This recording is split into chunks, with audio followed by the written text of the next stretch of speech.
Bonjour à tous, bonjour Lila, merci beaucoup de ta présence pour co-créer cet épisode de Naissance souveraine. Dans cet épisode, tu vas nous parler de ton enfantement à domicile et de ton premier enfantement presque complètement physiologique en maternité. Et dans un premier temps, est-ce que tu veux bien te présenter à nous, s'il te plaît? Oui, merci Audrey pour l'invitation sur le podcast. Moi, je m'appelle Lila, je suis maman de deux enfants. Une fille, une première qui a 4 ans maintenant, qui s'appelle Jade, et une deuxième que j'ai enfantée à la maison. Du coup, c'est Isis qui a bientôt 8 mois, qui a 8 mois, pardon. Donc moi, je suis auxiliaire de puriculture de formation et je me suis reconvertie en tant qu'accompagnante holistique. J'accompagne à libérer, j'accompagne les femmes à libérer leur blocage émotionnel et à retrouver leur puissance intérieure grâce à une approche holistique qui mêle corps, voix, énergie et conscience. Excellent, merci pour ça. Je vous en prie. Alors, on disait tout à l'heure que pour ton deuxième enfantement, tu t'es offert un AAD, un enfantement à domicile. Euh, c'est pas le choix que toutes les femmes font. Qu'est-ce qui, toi, t'a motivé à voilà, créer cette naissance-là? Alors en fait, pour Jade, j'ai enfanté à la maternité parce que je me sentais pas assez confiante. Pour moi, c'était plus naturel, enfin plus naturel. C'était plus sécuritaire, on va dire, avec tout ce qu'on entend d'accoucher à la maternité. Euh, Même si je voulais quand même que ce soit physiologique, pour moi, c'était tout naturel de que ce soit physiologique. Mais du coup, je me sentais pas assez assurée pour enfanter à la maison, même si c'était dans un petit coin de ma tête. Donc voilà. Donc pour Isis, c'était tout naturel pour moi en fait de me diriger vers la maison parce qu'il y a mes odeurs, mon intimité, il y a notre cocon, on a accès à tout ce qu'on veut en fait. Donc, et puis vraiment notre décoration, enfin vraiment notre cocon à nous. En plus, on a allumé des petites bougies, on a fait plein On a fait tout pour que ce soit le plus fluide possible. Est-ce que tu peux nous raconter un petit peu cet enfantement en maternité pour qu'on puisse se rendre compte un petit peu de voilà comment t'as navigué parce que du coup là j'entends que finalement c'est ton premier enfantement aussi qui a permis que tu te sentes confiante en toi-même pour t'offrir la AD puisque tu l'avais déjà fait quasiment finalement. C'est ça, c'est Ouais. ça. Comme en fait, comme je l'ai vécu dans mon corps, euh, et ben je me sentais prête à le faire à la maison parce que euh, en fait pour Jade, je m'étais préparée mentalement en me disant je veux pas de péridurale, ça va le faire. Donc du coup, j'avais lu plein de récits, je m'étais vraiment préparée comme une athlète, quoi, mentalement. Et j'avais même prévenu Thomas, mon conjoint, de me dire, tu prends pas si je demande la péri, tu me coaches, hein, si tu prends pas la péri. Donc du coup, le fait d'avoir vécu les douleurs, vécu dans mon corps de femme l'enfantement à la maternité. En fait, c'était tout naturel de me dire, bah là, je suis prête, je suis confiante et je vais le faire à la maison pour la deuxième.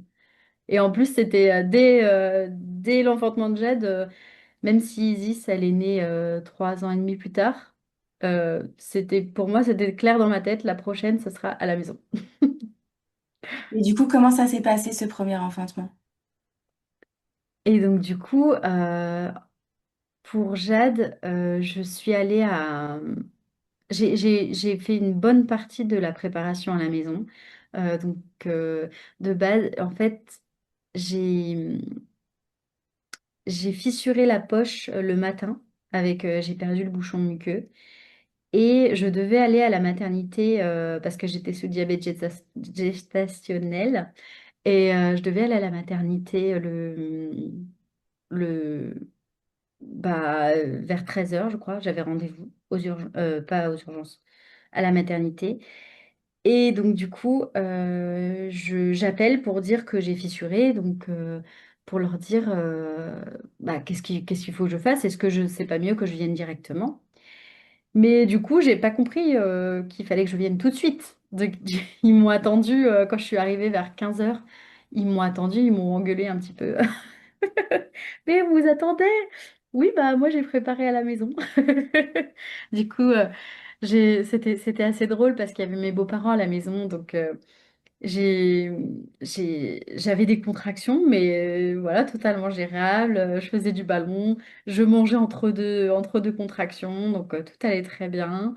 Et je décide d'aller à la maternité vers 15 heures.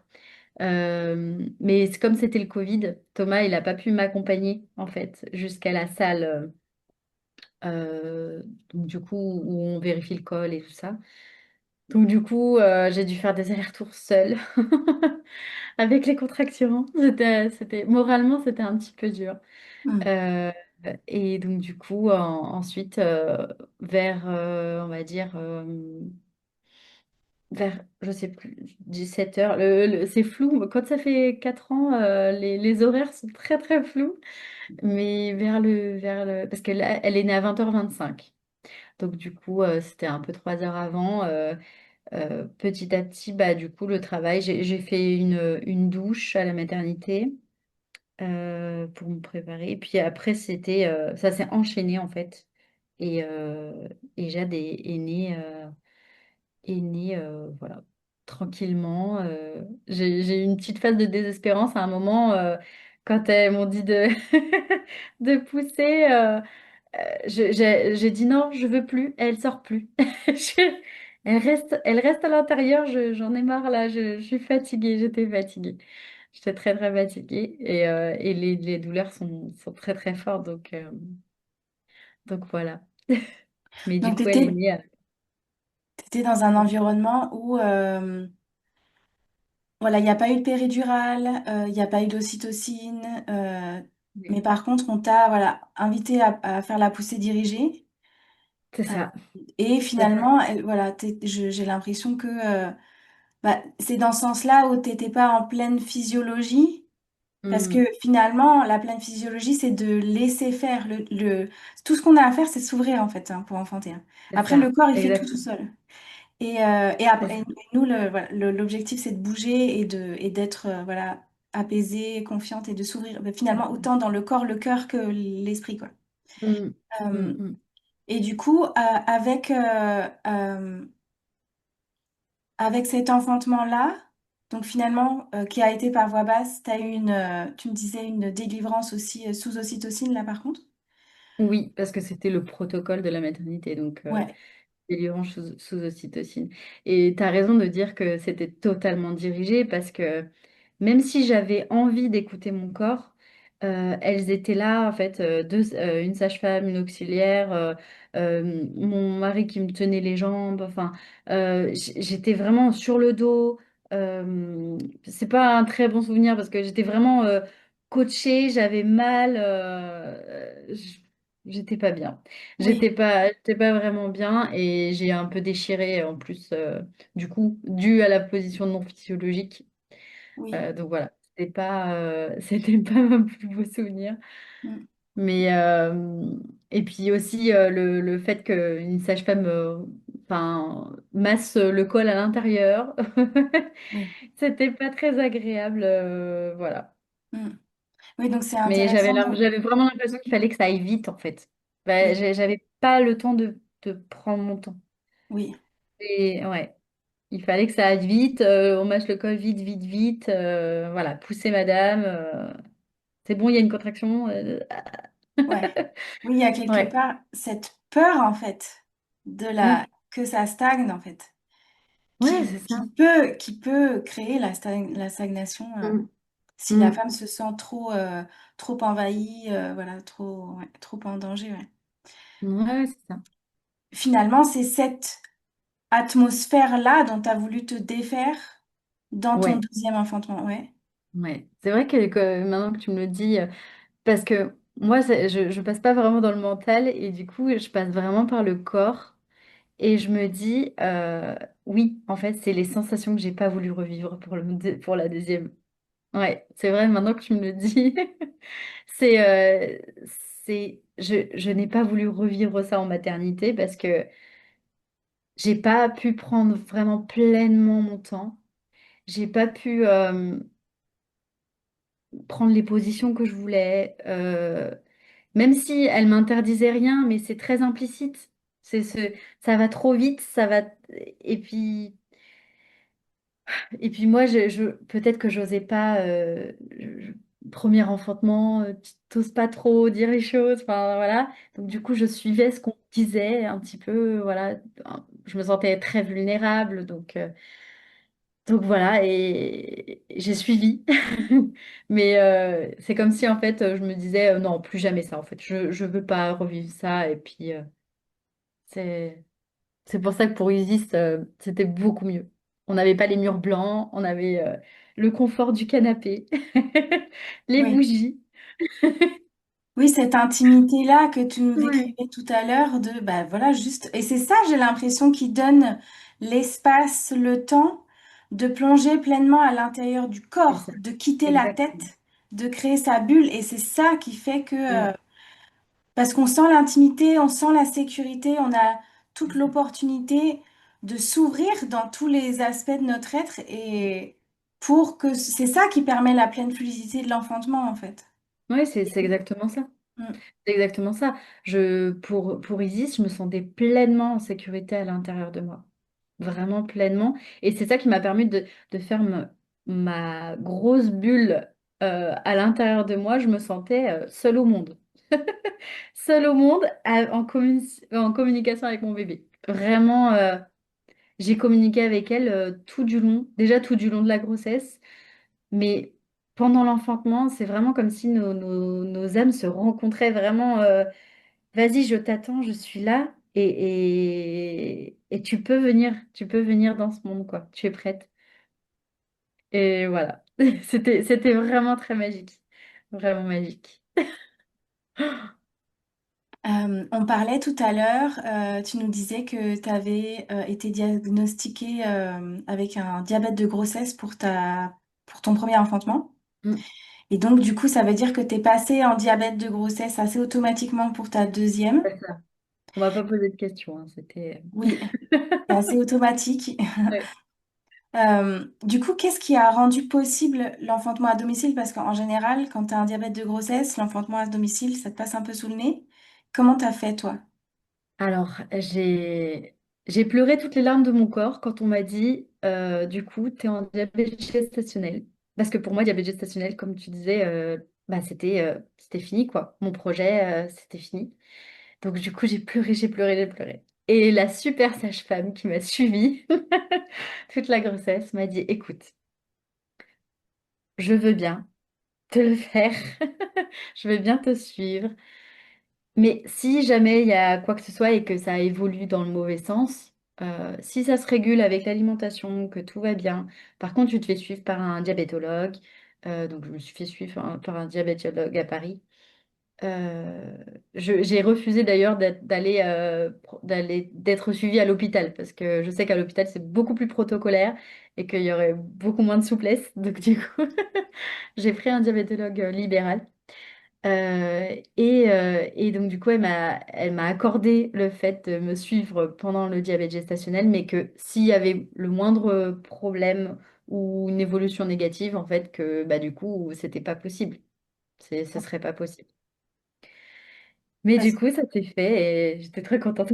Yes. Oui, parce que la subtilité du diabète gestationnel, c'est que bah, voilà, il y a euh, toute une controverse sur le sujet, mais en tout cas, dans les chiffres qu'on obtient par les tests, on observe que ça peut se réguler avec l'alimentation C'est ou ça. pas. Donc, ça veut dire Exact. dans des diabètes gestationnels qui sont encore assez minimes, entre guillemets, Mm. voilà, en régulant correctement son alimentation tout le long de la grossesse Ouais. et jusqu'à après l'enfantement, voilà, ça peut ne pas compromettre le projet d'AAD parce que finalement, est-ce que tu peux nous partager, c'était quoi le risque en fait si ton diabète gestationnelle basculait du mauvais côté, ça donnait quoi? Est-ce Bah, que ça pouvait donner un trop gros bébé, trop de liquide amniotique, euh, trop, comment dire, une hypoglycémie à la naissance pour le bébé, plein de choses comme ça, alors que ma fille est née à 2,6 kg, donc ouais, elle était loin d'être trop grosse, mon liquide amniotique était toujours enfin, dans les normes, quoi. ouais, Mais oui, j'étais à très peu. J'étais à 0,97 à la ouais, prise de sang à jeun, alors que je pense que j'aurais fait attention, j'aurais pas eu ce taux-là. ouais, Et en fait, je m'en suis voulu, j'ai beaucoup culpabilisé parce que je me suis dit mince, quoi. Mince, parce que ça m'a pourri encore toute ma grossesse. ouais. Parce que il faut contrôler 6 fois par jour, 2 heures après le repas. Donc c'était. J'en pouvais plus, j'avais très très mal au doigt. Mais bon, je m'accrochais à l'idée de me dire si ça va le faire, ça va le faire. Et puis le risque aussi, c'est d'être sous insuline. Donc une fois que si tu as de l'insuline, la AD te passe sous le nez aussi parce que tu passes en médicalisé, donc c'est une surveillance à l'hôpital. Et c'est marrant ce que tu me disais, je pensais à Michel Audin qui disait qu'en fait, le, le diabète gestationnel est totalement physiologique pour une femme enceinte. Oui. Donc en fait, ça m'a fait déculpabiliser. Je me dis, mais pourquoi en fait on n'apprend pas ça, quoi? Enfin, pourquoi on se dit pas, c'est physiologique, ça va se réguler? Il y a un fonctionnement en fait quand on est enceinte, notre corps devient automatiquement insulino-résistant dans une certaine mesure, bien sûr. Hmm, Et pourtant, en fait, les tests de diabète de grossesse ne sont pas adaptés à cette physiologie-là. Ça veut dire que on a des seuils de diabète pour les gens qui sont pas enceintes. hmm. Et on a des seuils qui sont plus bas pour les femmes enceintes alors qu'elles sont insulino-résistantes. Donc c'est ça toute Comme si on la était en échec. controverse du Ouais, diabète. Ouais, ouais. Et ouais. ça veut dire que, bah, voilà, si en fait, en même temps, il peut y avoir un véritable diabète de grossesse quand il y avait déjà un diabète latent dans Hmm, le corps de la femme qui n'était pas encore enceinte. c'est Donc il y ça. a cette subtilité quand même. C'est pas le diabète de grossesse, ça n'existe absolument pas. Oui. Ça existe, mais pas dans exactement dans la perception qu'on en a. En fait, il faudrait faire du cas par cas, quoi. Pas Ouais. rentrer encore dans Oui. des protocoles. Et je pense que ça demande d'être vraiment conscient de son corps, de savoir si on a des risques de diabète sans être enceinte. Bah là, faut être vigilant. Mais si on n'a pas de risque de diabète, moi je conseillerais même de ne pas faire le test de diabète Ouais. gestationnel. Mm. Moi, c'est ça. En fait, j'avais des risques de diabète parce que dans ma famille, il y a du diabète et que du coup, j'avais du surpoids et que machin. Donc, Et, c'était sûr que je passais là-dedans, quoi. ouais. Et là, ce qui est intéressant, c'est que du coup, même avec des risques, on va dire, Oui, bah là, tu nous prouves que bah, ça c'est peut se réguler possible. par l'alimentation et qu'on peut quand Oui, même s'offrir un AAD. Donc ça, c'est hyper précieux. oui, ça c'est sûr. Ouais, ouais. Et quelle a C'est été la préparation que tu t'es offerte pour ce deuxième enfantement? Euh, voilà, au-delà, Alors, voilà, tout confondu, au-delà de simplement, par exemple, la préparation standard qu'on peut s'offrir en maternité, mais comment toi, tu t'es préparée à cette expérience? alors pour Jade, j'ai complètement suivi le parcours classique de la préparation classique avec comment pousser, comment. Maintenant que je le dis, en fait, je me dis, mais en fait, on apprend à pousser, mais ça ne s'apprend pas. Mais bon, voilà, maintenant j'en ai conscience. Et, et en fait, je me suis rendu compte qu'avec la préparation classique, c'est comme si on nous faisait peur. Attention, il faut venir à tel moment. Je me rappelle que c'était la sage-femme qui me suivait parce que j'avais fait de, tu sais, pour communiquer avec le bébé. Comment L'autonomie? ça s'appelle? L'autonomie, voilà. C'était une sage-femme en autonomie. Et en fait, cette sage-femme-là, j'ai fait la préparation classique et elle disait, n'attendez pas, même si vous vous fissurez ou que vous perdez les os, n'attendez pas parce qu'il y a le risque de procidence du cordon. Donc allez à la maternité tout de suite. Enfin, vraiment des choses qui font peur, quoi. Et donc, du coup, bon voilà, pour Isis, le fait j'ai refusé en fait de faire une préparation classique. Et en fait, je me suis préparée moi-même avec tous les récits de naissance, des vidéos sur Instagram de naissance. J'ai pris le film de Nina Nanar, Faut pas pousser. Du coup, bah, vraiment, hein, je me suis préparée vraiment mentalement. Et, euh, et je me suis dit, ça va le faire, quoi. Je suis prête. Qu'est-ce que tu entends quand tu nous dis tu t'es préparé mentalement? Bah, je savais ce que ça allait, les douleurs que ça allait être. Oui. Je savais que mon corps savait faire aussi. Que j'étais certaine, en fait, j'avais foi en mon corps. Et je me disais, il est capable de faire son cocktail d'hormones. Euh, c'est, ça va passer comme ça. Enfin, j'avais des images en tête des accouchements physio euh, et de la beauté que ça pouvait être. Donc, du coup, je savais qu'en fait, il y avait ce passage, donc qu'elle allait. En fait, c'est comme si je me suis remise vraiment à plus grand que moi. Est-ce que Et c'est est-ce que c'est le ouais, fait d'avoir nourri, tu sais, d'avoir témoigné des histoires d'autres femmes, d'avoir vu des vidéos, ouais, d'avoir reçu, tu vois, la vision, bah, par exemple avec le film Faut pas pousser, tu vois, de personnes qui prennent un autre angle de vue en fait de l'enfantement. Est-ce que c'est ça qui a créé une espèce de certitude à l'intérieur de toi de dire, mais en ouais. fait, moi aussi je peux le faire finalement, quoi. Ouais, c'est De exactement ça. croyance en fait. Mm. C'est exactement ça. Ça m'a mis de nouvelles croyances et dans ma tête, des croyances que j'acceptais en fait d'avoir. Et ça m'a nourri dans ma puissance, vraiment de me dire, bah, moi aussi je suis capable de le faire. Toutes ces femmes, elles ont réussi. Bah, pourquoi pas moi en fait? Je suis capable, je suis puissante, je suis forte et, euh, et ça va le faire. Ouais. Et est-ce que dans ta préparation bah, plutôt psychologique, on entend, est-ce qu'il y a il y a des mémoires ou il y a des croyances que tu as eu l'opportunité de nettoyer? Bah, le fait que je ne suis pas capable. J'avais beaucoup en moi, dans ma tête, de me dire, je suis peut-être pas capable. Oh, est-ce que ça va le faire? Si ça se trouve, ça va mal se passer. Et puis, même jusqu'au dernier moment, hein, j'avais toutes ces peurs en moi. Ce paradoxe de me dire, je peux le faire. Et dans le sens, mais s'il arrive quelque chose et que, mais quelle décision que j'ai prise? Donc voilà, toutes ces peurs. Mais en fait, avec tout ce paradoxe en moi, je l'ai fait quand même. J'ai peur, mais j'y vais. Et ça s'est super bien passé. J'adore.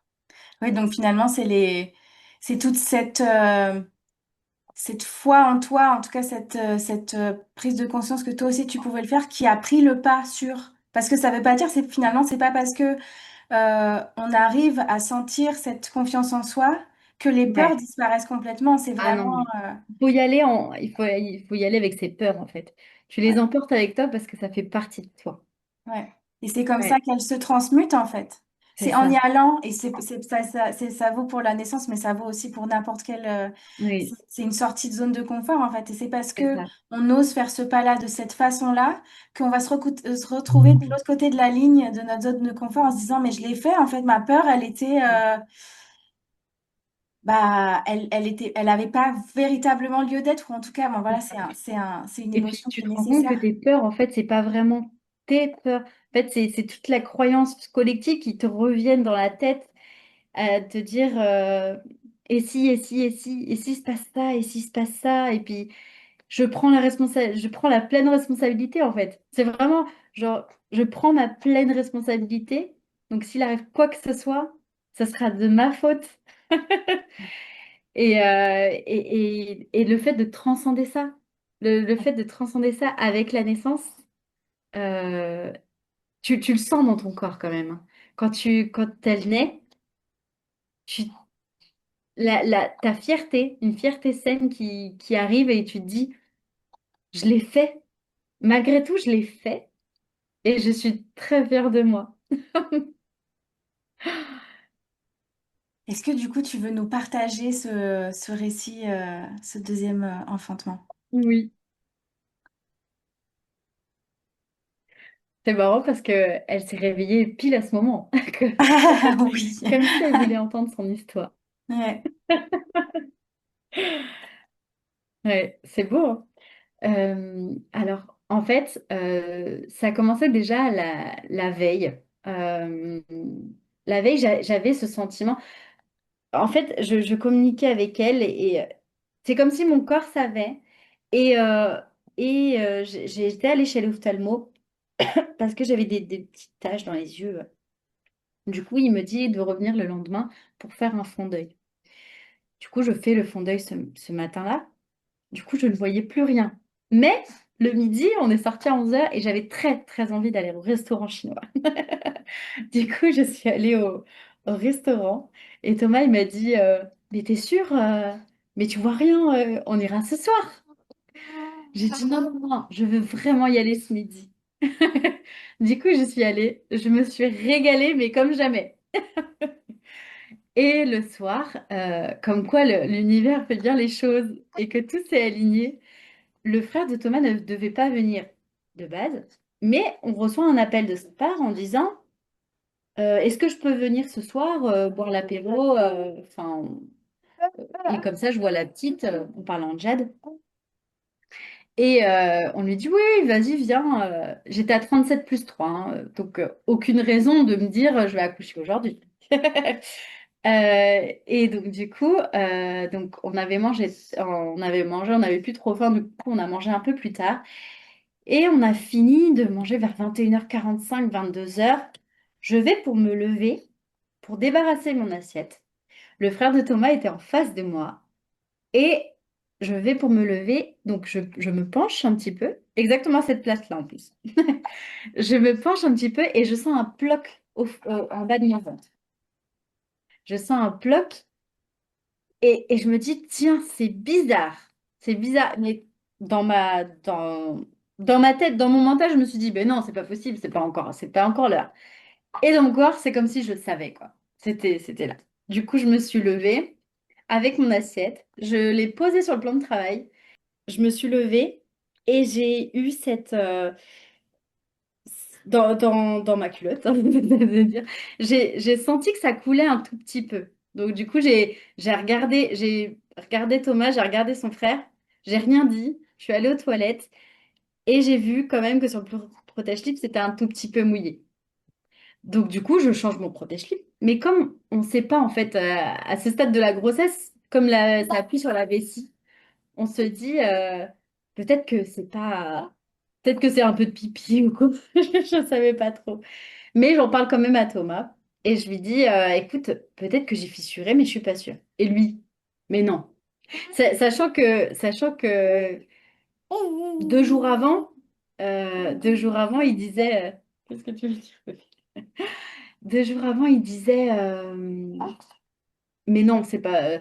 Ça se trouve, tu as encore un mois à tenir. Je disais, mais non, parce que Jade est née à 37 plus 3 aussi, ça peut arriver à tout moment.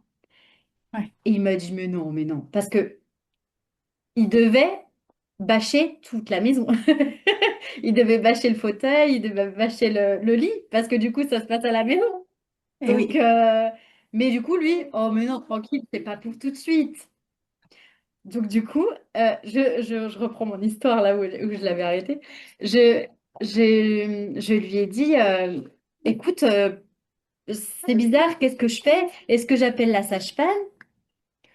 Est-ce que j'appelle la sage-femme? Est-ce que je laisse parce qu'il est quand même 22h30, 23h? Qu'est-ce qu'on fait, quoi? Et je tourne en rond, je tourne en rond. Et il me dit, bah écoute, on lui demande. Donc, je l'appelle quand même. Et sachant que, en fait, quand on fait un AED, à partir de la 37e semaine, la sage-femme est à disposition, donc elle est d'astreinte. Donc, s'il y a quoi que ce soit, Oui. on appelle. Donc, du coup, je fais les 100 pas et je finis quand même par appeler la sage-femme en lui disant écoute, j'ai senti un bloc et ça coule un petit peu, mais je suis pas sûre d'avoir percé la poche. Qu'est-ce qu'on doit faire? Elle me dit bah écoute, si tu as senti un bloc, ça doit être que tu as fissuré. Donc, le travail peut se mettre à tout moment, peut se lancer à tout moment. Et moi, dans ma tête, je dis mais non, je suis pas prête. Et puis j'avais cette excitation à l'intérieur de moi, tout bouillonnait. Et puis je me suis dit, et elle me dit, non mais là, t'es surexcitée. Tu arrêtes tout, tu poses tout et tu vas dormir, tu vas te reposer. Si jamais tu n'as pas lancé le travail avant demain matin, tu dois venir au cabinet pour qu'on prenne les antibiotiques. Je ne voulais pas ça. Mais je me suis dit, ah bon, d'accord. Bon, sachant que la sage-femme, en fait, on a réussi à trouver une sage-femme, mais elle était à 1h10 de chez nous. Donc, du coup, il fallait faire le trajet enceinte comme ça. Donc, du coup, j'avais pas du tout envie, quoi. Mais du coup, bon, s'il fallait le faire, je l'aurais fait, hein. Mais le travail, ma maman voulait venir pour l'accouchement. Moi aussi, j'avais envie qu'elle vienne pour cet enfantement-là à la maison. Et mais en fait, quand on l'a appelée vers 23h. Je lui ai dit, bon, écoute, maman, j'ai pas de contraction. Si jamais, tu peux venir demain matin. Je pense que ce sera pour demain matin. Du coup, toute excitée, elle me dit, d'accord, ma fille, je prends les billets. Je prends les billets et j'arrive, quoi, dès la première heure le matin. Et donc, du coup, elle prend les billets et vers 23h, je décide d'aller dormir. Je me douche quand même pour me calmer un petit peu, pour m'apaiser.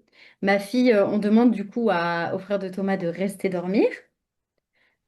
Et pareil, lui, il y croyait pas. Mais non, c'est pas possible. Oui, tu peux rester dormir parce que peut-être que ça va se lancer aujourd'hui. Bon, d'accord. Tout le monde était surexcité, quoi. Genre, on n'y croyait pas du tout, mais voilà. Et donc, il reste dormir à la maison et il dort avec Jade dans la chambre. Et, euh, et en fait, moi, je décide d'aller me coucher. Donc, j'essaye de dormir. Je me tourne dans tous les sens. J'arrive pas à dormir. Je suis surexcitée. J'essaie de me recentrer. Je médite un petit peu. Donc, je me recentre et tout. Et du coup, je réussis à m'apaiser quand même. Et je m'allonge. Je m'assoupis un petit peu. Et là, le travail se déclenche un peu plus intensément. Là, je sens quand même qu'il y a des contractions. Et de plus en plus rapprochées, vers minuit, on va dire, les contractions se rapprochent de plus en plus.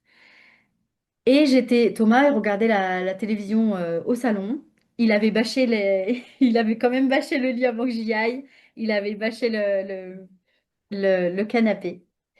Et donc, du coup, je vais dans le lit, les contractions se rapprochent. Et du coup, comme j'étais toute seule dans la chambre, je me sentais pas très bien. Du coup, j'appelle Thomas et je lui dis, tu peux venir, s'il te plaît, je me sens seule. Donc, du coup, il est venu me voir. Et là, c'est comme si mon corps s'autorisait. Et il a commencé à contracter, de plus en plus rapproché.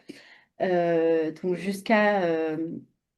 donc vers, on va dire, vers minuit et demi, c'était quand même bien rapproché et je dis à Thomas, écoute, je suis pas sûre que ce soit bon, mais est-ce que tu peux quand même appeler la sage-femme? Je le sens pas là, je sens que vaut mieux. Limite, je me suis dit, tu peux l'appeler parce que au pire, elle dort sur le canapé et elle est présente, mais on sait jamais quoi. Parce que dans ma tête, je n'accouchais pas cette nuit, hein. J'accouchais demain matin. Donc du coup, ça se rapprochait. Donc là, il était vers minuit et demi. Et elle lui dit au téléphone qu'il fallait compter du coup le nombre de secondes que ça durait et que si c'était plus de 45 secondes, il fallait la rappeler, comme ça elle démarrait. Et en fait, c'était autour de 35 secondes. Donc voilà. C'était marrant parce que du coup, comme il paniquait intérieurement lui aussi. Mais je le sentais parce que je sens ces choses-là. Mais il l'a pas dit, hein, il a pas dit qu'il paniquait quoi que ce soit, mais il disait, mais du coup, je compte comment? Je lui dis, bah, prends ton chronomètre sur ton portable. Non, mais non, je vais compter. Du coup, il comptait dans sa tête, en fait, quand je lui dis. Je lui disais, ça commence. Et du coup, bah, il comptait dans sa tête. Et je lui ai dit, là, c'est trop rapproché. Au bout d'un moment, c'était toutes les 3 minutes, quelque chose comme ça. Du coup, je sentais vraiment que c'était bien, bien intense. Mais gérable. Gérable. C'était pas, j'étais encore, voilà, j'étais pas dans ma bulle complète. Et donc, du coup, vers 1 heure du matin, il la rappelle en disant, bah écoute, là, c'est rapproché, c'est vers 45 secondes, quelque chose comme ça. 50, ouais, 45, 50 secondes.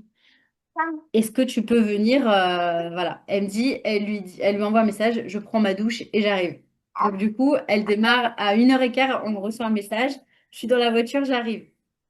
1 heure plus tard, et 1 heure plus tard, elle arrive à 2h15 à la maison avec une autre sage-femme, du coup, parce qu'elles sont deux quand elles viennent pour les AD. Et, euh, et en fait, pareil, encore une fois, mon corps reçoit l'information qu'elles arrivent. Je prends le temps de faire une petite blague, de lui dire, euh, je crois elle a décidé de pas dormir, la petite, elle veut faire la fête cette nuit, quoi. Donc, donc du coup, je prends le temps de faire ça. Ah oui, et avant qu'elle vienne, la sage-femme, j'avais pris une petite tisane pour me calmer, une tisane de framboisier. J'avais allumé les petites bougies que j'avais préparées avec des pommes de pin. J'avais fait mon petit rituel, quoi. Puis à chaque bougie, j'avais mis mon intention. Euh, je m'étais vraiment préparée aussi spirituellement, énergétiquement. J'espère que tu entends avec bébé qui crie. Tu parles aussi? Euh, et donc, du coup, je m'étais vraiment préparée énergétiquement et je m'étais connectée à plus grand que moi. C'était vraiment, je me connecte à plus grand que moi et je les sentais. Je les sentais. Et au fur et à mesure, en plus de l'enfantement, je les sentais de plus en plus. Donc, toute cette équipe énergétique, toute cette lignée de femmes qui était là, puissante, et qui m'aidait. Euh, ouais, rien que d'en repenser, c'est vraiment magnifique. C'est vraiment beau. Et j'étais là, en fait. Donc, j'ai fait cette petite blague. Et en fait, mon corps, il s'est dit, c'est le moment. Bam! Blackout. Je me suis rentrée dans ma bulle. Quand je te dis blackout, c'est vraiment, je n'entendais plus rien. J'entendais juste des petits chuchotements parce qu'elles étaient à table en train de remplir des papiers. Et je suis rentrée dans ma bulle, mais complète. Euh, et en fait, je vocalisais. Je vocalisais des sons graves. Euh, je bougeais comme ça. J'étais assise sur le fauteuil, sur le coin du fauteuil, en fait. Et je me penchais en avant, je vocalisais, je me balançais comme ça. C'est comme si instinctivement, en fait, j'étais totalement connectée à elle. Et je me suis sentie vraiment comme un canal, en fait, qui faisait passer la naissance, en fait.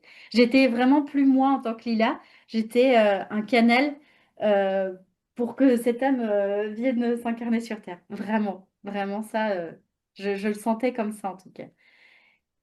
Et donc, du coup, et puis c'est comme si, ouais, je me remettais à plus grand et je me suis dit, en fait, mon corps sait faire, mon cocktail hormonal sait faire. Et en fait... bah, je suis prête, quelque part, c'était dans Quantique Mama, je crois qu'il disait. J'ai pas suivi les enseignements, mais je les suis sur Instagram et elle disait que c'était une petite mort. Donc, du coup, c'était comme si en fait j'étais prête à mourir Oui, pour renaître. oui, Et vraiment, c'est ça que j'avais dans la tête. J'étais prête à m'abandonner en fait. C'est bon, tu peux faire ce que tu veux. Et du coup, je vocalisais, j'étais vraiment dans ma bulle. Et je faisais des sons comme ça, je chantais. Je sentais que ça vibrait dans mon corps. Et dans ma tête, j'avais mon mantra que je chantais souvent pendant la grossesse. Parce qu'en fait, j'ai fait une école énergétique, j'étais enceinte de Isis. Et en fait, pendant le stage, on avait chanté ce mantra Âme, je te vois. Je ne sais pas si tu le connais. Donc, Oui, un petit et peu, puis ouais. je me le chantais dans ma tête, en fait. Âme, je te vois, âme, je te sens, âme, je t'entends. C'était ça que je chantais. Et même quand je lui chante maintenant, elle le reconnaît, hein. Et, et je vocalisais, j'étais dans ma bulle, vraiment dans ma bulle complète. Euh, et et j'étais prête jusqu'au moment où j'ai senti en fait que ça venait à l'entrée, quoi, que sa tête était à l'entrée. Et je sentais, j'ai dit ça pousse. Et en fait, quand j'ai dit ça pousse, la sage-femme est venue vers moi et, et en fait, j'étais habillée, hein, j'étais juste en t-shirt culotte. Du coup, elle m'a baissé ma culotte et c'était le moment, quoi. C'était le moment. Et là, c'est comme si j'étais un petit peu revenue à moi, avec toutes les peurs qui reviennent, de me dire, ah, non, c'est pas, non, tu vois, vraiment, Ouais. genre, C'est maintenant. c'est le moment, c'est le moment, c'est le moment. J'ai reposé. Et après, je me suis recentrée et j'ai dit, allez, c'est le moment, ça va le faire, t'es prête. Et vraiment, merci à la sage-femme aussi, aux deux, hein. Et donc, du coup, je me suis recentrée. Et, et c'était le moment, en fait, qu'elle vienne. Et je disais merci à cette sage-femme, à ces sages-femmes qui ont su préserver, en fait, cette bulle de douceur. Et tout était fait pour la conserver, en fait. Même pour, euh, pour entendre le cœur du bébé. En fait, c'est elle qui se contorsionnait, en fait, selon ma position, pour écouter, en fait, le cœur. Et elle chuchotait, et vraiment, elle n'éclatait pas ma bulle, quoi. Ouais. Elle chuchotait, elle disait, excuse-moi, c'est froid. Hop, elle mettait le... Donc j'entendais le cœur de Dizzy. Et elle me laissait tranquille au bout de une minute, quoi, c'est tout. Et en parlant de ça, aucun toucher vaginal, hein. Aucun toucher vaginal. Aucune mesure du col, rien en fait. J'ai rien eu. Et d'ailleurs, je lui ai demandé à la sage-femme après coup. Je lui ai dit, mais t'as pas eu besoin parce que moi, je m'attendais à ce qu'elle vérifie quand même. Et en fait, non. Elle me dit, je voyais à ta manière d'être, je t'observais et j'avais pas besoin de... Bon, après, ça fait 30 ans qu'elle fait ça, hein, donc elle en a accompagné des femmes. J'avais toute confiance en elle. Et du coup, elle m'a laissée vraiment, vraiment dans ma bulle et elle m'a dit, vas-y, si tu sens pousser, vas-y. Du coup, bah, j'ai accompagné cette poussée, mais j'ai pas poussé moi-même avec le mental, quoi. J'ai laissé mon corps pousser. euh, et voilà, après, la tête est sortie. Et elle a dit à Thomas, elle a demandé à Thomas s'il voulait récupérer la tête. Récupérer la petite. Récupérer. Donc du coup, il a mis les mains. Donc en fait, pour te dire la position que j'avais sur le fauteuil, j'étais sur le canapé. Ils avaient avancé un petit peu le fauteuil et j'étais accroupie, mi-accroupie, mi-à genoux, en m'accrochant en fait au dossier du canapé. Et ensuite, je me suis mis à quatre pattes. Euh, et il était derrière moi.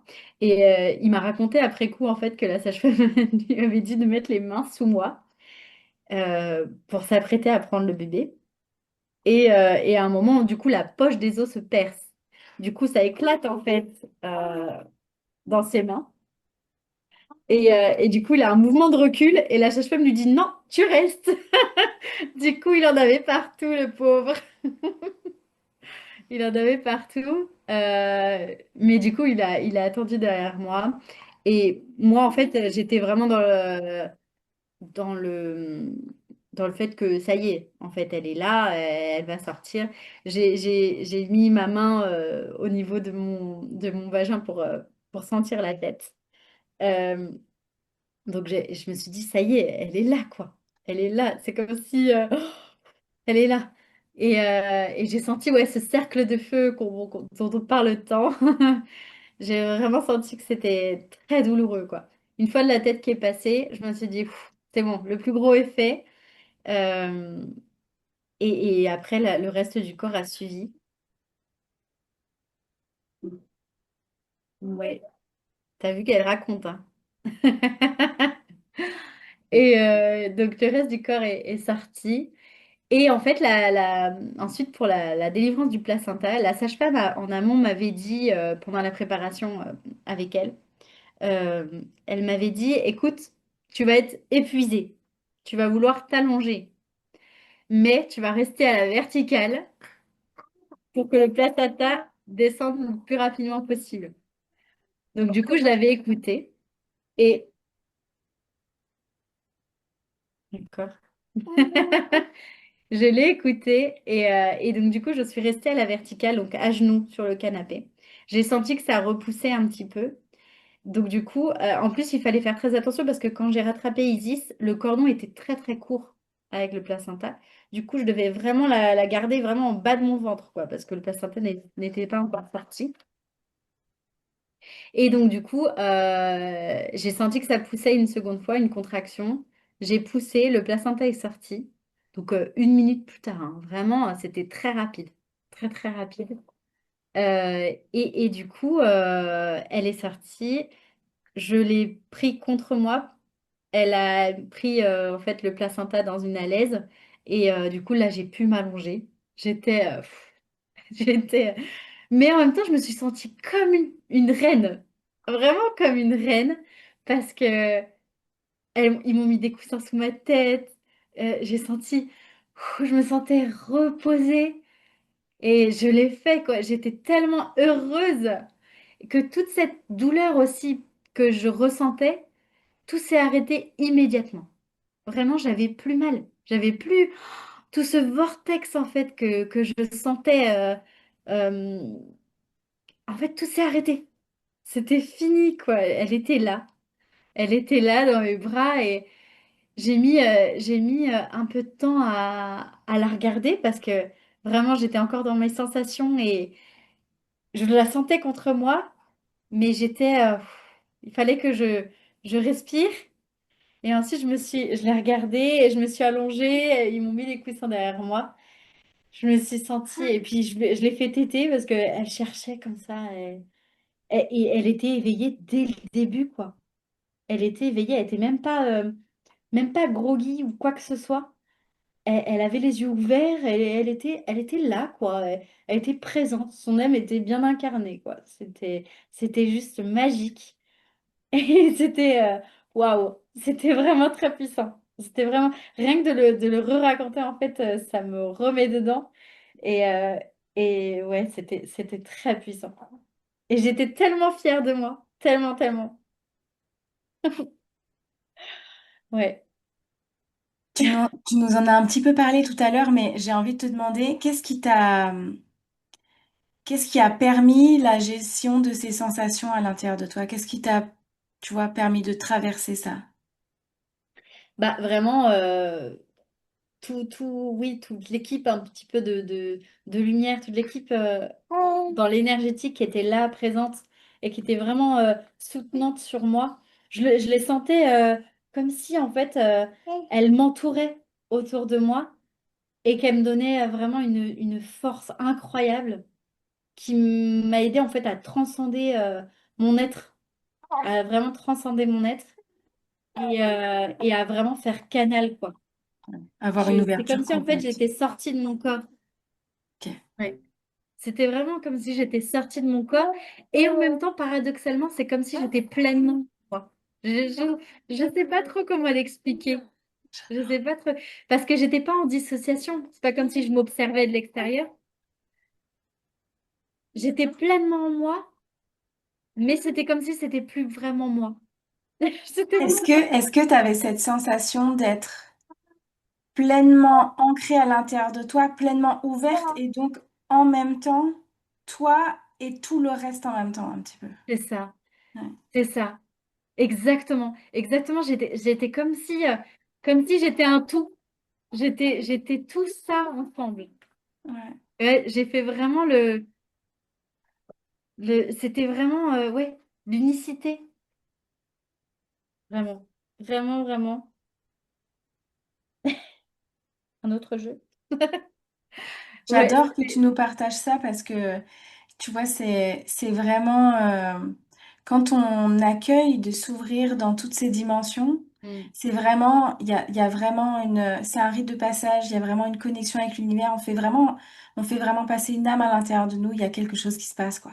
exactement. Donc, ouais. Exactement. Mm. Ouais, et puis une ouverture.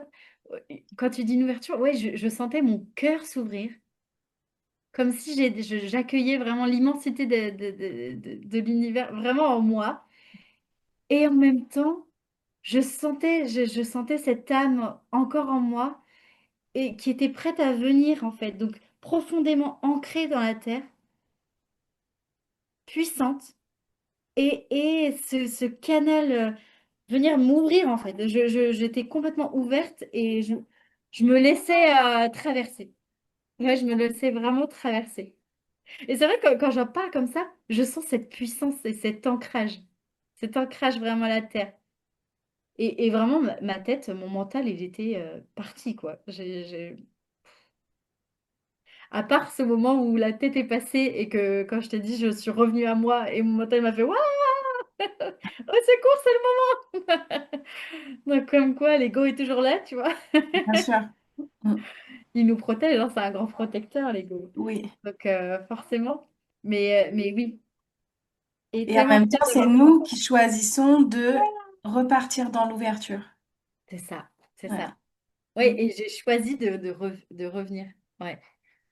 Parce que c'est tellement cet amour inconditionnel, c'est tellement beau, euh, puissant, et on a envie de rester là, en fait. C'est doux, Ouais. c'est très doux, c'est puissant, c'est fort, c'est... Ouais. Et j'ai senti vraiment ces femmes puissantes qui je sentais qu'on me prenait sur les épaules. Euh, je, puis je sentais, j'avais mes bougies allumées et ouais, je sentais en fait ce vortex de douceur en moi. Ouais. Quelle a été la transformation que cette mise au monde a effectuée en toi? Est-ce qu'il y a un avant et il y a un après et comment? Ouais. Alors, j'ai, il y a clairement un avant et un après. Je suis plus la même personne. Malgré avoir été maman déjà une fois, pour cette deuxième naissance, oui, pour cette deuxième naissance à la maison, vraiment, j'ai senti que j'étais plus la même, beaucoup plus puissante, beaucoup plus confiante, beaucoup plus prête à tout affronter en fait. J'étais prête en fait. C'est comme si j'avais fait un bond quantique et, et vraiment j'étais prête à tout affronter parce qu'en fait, ce que je venais de faire là, en fait, c'était magique. Euh, et en fait, il y a un après dans le sens aussi énergétique parce que même si j'ai fait cette école d'énergétique, j'avais pas encore incarné en moi la puissance guérisseuse en fait. Et, et, et après cette naissance, je me suis sentie pleinement connectée aux énergies autour de moi. Et ouais, je sens que j'ai retrouvé une sécurité intérieure. J'ai jamais été autant ancrée, aussi ancrée dans mon corps et sereine, vraiment très très sereine. Et je me suis dit aussi que maintenant, en fait, j'étais prête à accompagner les femmes qui ont vécu en fait ce que j'ai vécu depuis toujours, enfin, dans mon enfance et en tant que jeune mère, en fait. J'étais prête en fait à dire ce savoir. Enfin, je sais pas si si tu vois ce que je veux dire. J'arrive pas à le mettre en mots, mais En moi, c'est comme si c'était évident, une évidence. Oui, est-ce qu'il y a je sais pas, un ancrage dans ton corps qui permet une confiance en la vie, un apaisement émotionnel, tu sais, qui te permet finalement un endroit où tu as été, qui te permet d'accompagner. À partir de là, tu peux accompagner les femmes autour de toi parce que tu as vécu cet apaisement. Enfin, finalement, ça me fait penser instantanément à l'accompagnement de la doula, mais qu'on peut transposer à plein de choses finalement, à toutes les. Hmm. Il y a cette posture en fait de pleine confiance et que aucune peur, aucun doute va venir bousculer. Il y a cet ancrage-là. Oui, c'est ça. Ouais. L'ancrage par l'expérience, ouais.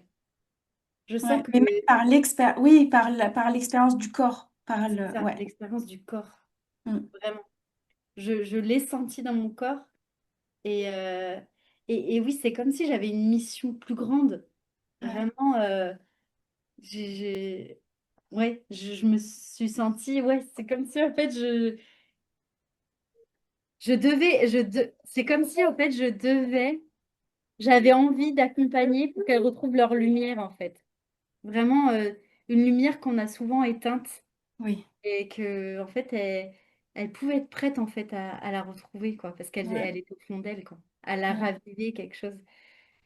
Ouais, j'ai senti. J'adore. Donc là, j'ai l'impression par tes mots que cette naissance, cette mise au monde-là, mais c'est un moment médecine, j'ai envie de dire, dans ta vie. Enfin, en tout cas, c'est un moment charnière qui t'a transformé pour embrasser ta mission de vie. Enfin, tu vois. Exactement. Et là, c'est puissant, ouais. Et puis ça a jamais été aussi clair.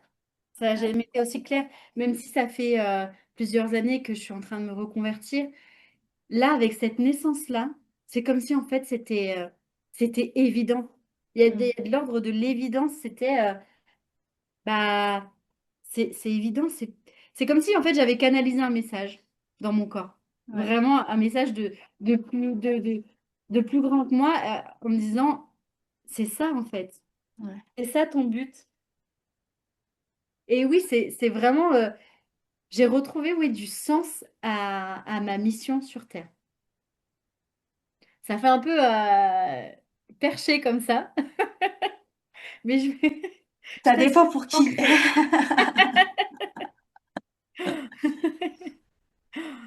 Mais ça me touche énormément ce que tu dis parce que je le ressens comme ça aussi, Ouais. quoi. Et je pense, ça peut prendre dans n'importe quelle expérience. On peut vivre cette connexion-là aussi dans des enfantements médicalisés. Ça dépend vraiment. En fait, ça demande de se laisser Mm, traverser complètement, peu importe la c'est forme. ça. Ouais, Ouais, c'est exactement. ouais, C'est touchant, hein. ouais, Et tu sais que ma sœur, 6 mois plus tard, elle a voulu un accouchement à domicile, un enfantement à domicile. Et elle n'a pas pu. Elle a dû faire une césarienne.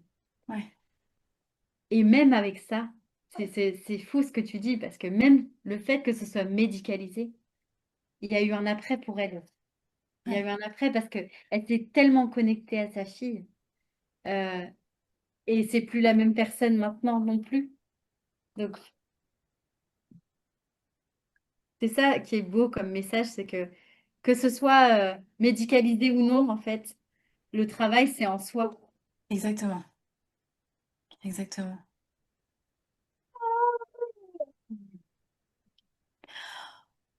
Je t'offre la dernière question et comme ça, ta petite pourra peut-être passer à autre chose. Le couteau de raie. Ouais. Lila, est-ce que si tu as un message à donner aux femmes, aux couples voilà, qui souhaitent enfanter à domicile, ce serait quoi? Si j'avais un message, c'est le corps sait faire. Et prépare-toi à mourir pour renaître mère. Merci infiniment pour ton partage, Lila. Merci beaucoup voilà, pour tout ce qu'on a partagé là, pour toutes, tu sais, en fait, on a parlé de l'enfantement à domicile, mais on a parlé de bien plus que ça. Oui, Et ça, oui, c'est très, très précieux. C'est très précieux. Merci infiniment. exactement. Merci beaucoup, Audrey. Merci, merci. Avec très, C'était très un grand, échange hyper enrichissant pour moi et j'ai été très heureuse aussi de te rencontrer. avec grande joie. Je suis ravie d'avoir co-créé cet épisode avec toi. Et je nous dis, voilà, à nous et aux personnes qui nous écoutent, Oui. à bientôt, et notamment dans un nouvel épisode de Naissance souveraine.